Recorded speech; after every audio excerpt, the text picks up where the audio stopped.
The Cataclysm design mantra is bring the player, not the class. No! The class is the most important part, you idiot! You expect me to do 1% less DPS?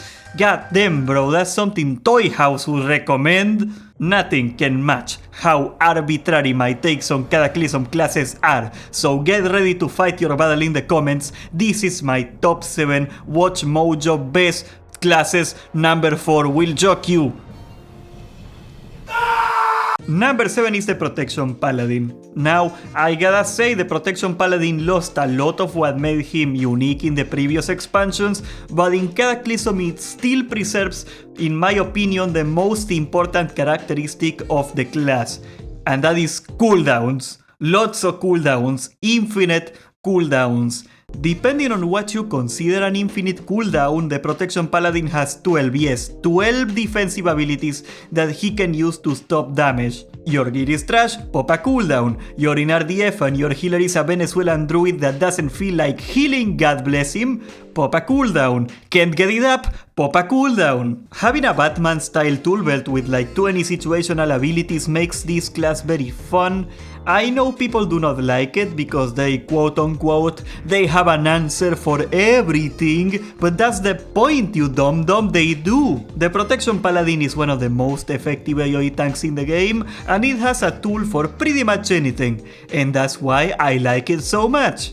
Number 6 is gonna be the Discipline Priest. Now, the Discipline Priest is very in demand and popular, but at the same time it is very misunderstood. Your value as a healer comes from stopping damage from happening rather than healing it. They are an absolute mandatory necessity in 10-man raiding, and still a top tier spec in 25-man too. What makes me like it so much is that there are many ways you can do your own rotation. There are multiple styles of how to do the same thing. There is multiple types of rotations for tank healing, multiple types of rotations for AoE healing. They can do both very well, by the way, and they had a very skill expressive spec overall. You will need to get special add-ons to keep track of how much damage you are actually stopping, and that means a lot of people are not even gonna notice you are doing so much for the raid. You will know, and for me that's enough. Number 5 in the list, we are gonna put the Demonology Warlock. In Cataclysm, you can top the DPS meters by pressing one button. Clicking the button to choose an arms warrior. Okay, I know, but the Demonology Warlock lets you go second on the DPS meter by reading a flowchart of 16 phases and getting a PhD in sequential mathematics and getting a bunch of Adderall in your bloodstream. This is most likely the most complex DPSer in the game. 2 different builds depending on the encounter, 4 different AoE rotations to memorize, and you are only allowed to walk for 1 GCD every 6 seconds. So if you're standing on fire, well, that's too bad. I haven't lost a single DPS rotation by moving, and I'll be damned if I'm gonna do it just to make the healer's job a little easier. Work harder, tree boy! I am a big believer that World of Warcraft thrives on toxicity, and you will never find a more toxic player than a Demonology Warlock. But let me assure you that if you manage to do enough crack to memorize your rotation well, there is hardly any better way of getting noticed and getting the attention of those hot, beautiful middle-aged men. Number 4 is the Resto Druid. In Cataclysm, healers are either based on AoE healing or single target healing. If they suck, Resto Druids can do everything well. No skill, no problem. They are the quintessential try-hard healer, and for good reason. They work in any situation, and they have a good answer for any type of healing. Their tank healing is predictable thanks to their heal on time effects, so that makes the other healer's job a lot easier. Their AoE healing is top notch, and they are arguably the best healing output when it comes to healing 3 people at the same time. They have a very extensive toolkit, and managing your mana is pretty hard, so they always make for a very fun class when you are mastering it, and it's a very desirable class for people to have in their raid, so you are not gonna have a problem getting into raids at all. Number 3 is the Elemental Shaman, for the opposite reason. They are fairly chill, they are not nearly as complex as a Warlock, but they do pack quite a punch. As a matter of fact, they are a top DPS contender in Firelands, and even though they fall off in the following tier, they are very strong even in Dragon Soul.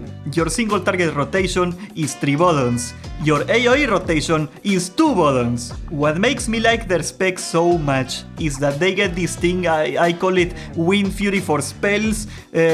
Casual nerds call it Elemental Overload. That's his slave name. We don't call it that. We call it Wind Fury for spells, okay? Every time you throw a spell, you have a chance of doubling up the spell. It's really bursty, it's really RNG, it is really fun to look at. If you wanna try hard without being a tryhard, there is hardly anything better than the Elemental Shaman.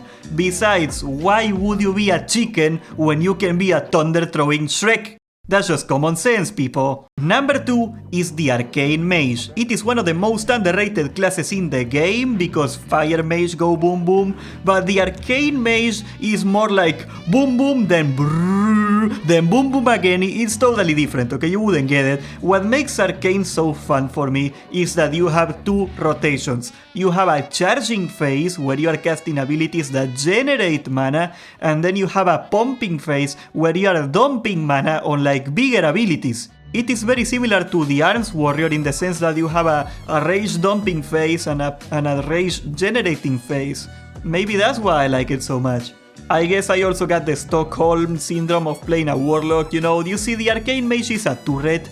There is very few windows for you to move, and that is a problem, and that will also create a huge skill gap between the people that time their rotations properly and the people that don't and just move whenever.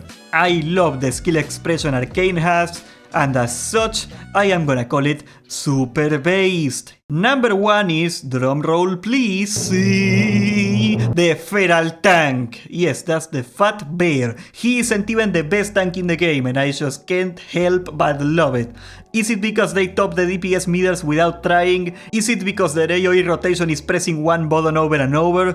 Maybe it is the fact that the more damage you take, the tankier you get with your mastery talents. I think, at the core of it all, it is the fact that nobody wants to play this spec, even though it is pretty good, and I find that an injustice, and my autism will never let me let it go. You can take a trillion damage, dish out a trillion damage, while you have a trillion brain damage. If you are not a very good player, but you wanna look like you know what you are doing, there are very few classes as good as the Feral Tank to do that. And I am gonna crown him the king of the fun in Cataclysm. And if you don't want me using Glyph of Maul to hit you and an additional target in your small toe, subscribe and leave a like and join the Discord, and thank you for watching!